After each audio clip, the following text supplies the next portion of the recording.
I always get a kick out of what's written on vans and taxis around the city, and this one says, "My time has come." So I don't know what they mean by that, but it's always entertaining. So today I'm going to show you what it's like to drive from Lusaka to our home. And this is what we do when we go through a light in Lusaka, is I often will videotape the light because so many times we have been pulled over and accused of running a red light. Then we saw this big old truck. This truck is probably going to the mines. And then this guy's trunk kept opening up every time he hit a bump, which was hysterical. Then we got to this major intersection where we were trying to make a right turn. There was this big tractor trailer that was towing another tractor trailer, and it was gridlock. So we couldn't move until this smaller tractor trailer cab could move forward. And of course, there was a huge truck in front of us. So it was pretty much a gridlock.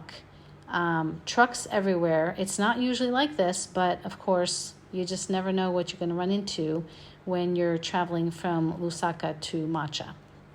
Eventually, he got pulled out of the way. This big red truck was able to turn, and then you can see how many trucks were around us. I mean, it was just crazy.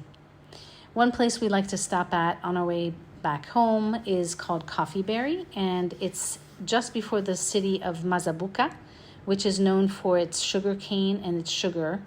And this is just a lovely kind of place. This is unheard of in Zambia, but to have a playground like this for kids to play on is just something special. Especially this one is made out of wood, which is kind of risky because of the termites.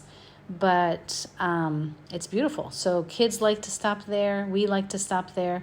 It's just very serene and calm and enjoyable. So we stopped there for lunch, and we had the added joy of discovering some monkeys there while we were there. And they were wanting to come into the playground, but there was a fence. And apparently, I don't know if it's electrified or not, but they didn't get even close to it. But they did climb the tree after watching us for a bit. They decided that maybe if they went up the tree, they would be able to get in. But anyway, they were entertaining. While we were having our lunch, you can have coffee or drinks of different sorts and ice cream and all kinds of stuff there at Coffee Berry. So it's one of our favorite places to stop. The trip between Lusaka and Macha is about 5.5 hours. If you stop at Coffee Berry, it's probably more like 6 or 6.5. We sometimes see even more monkeys along the way between Choma and Macha, and that's because some of the white Zambians have game, and rarely, but occasionally, we will see a zebra. On this day, I stopped and videoed these zebras with the cows. So these are big farms along the way, and people will go there to buy game meat and also go hunting. Guinea fowl are popular. They run across the street all the time. And then there's always a pile of maize showing that it's been a really good harvesting season.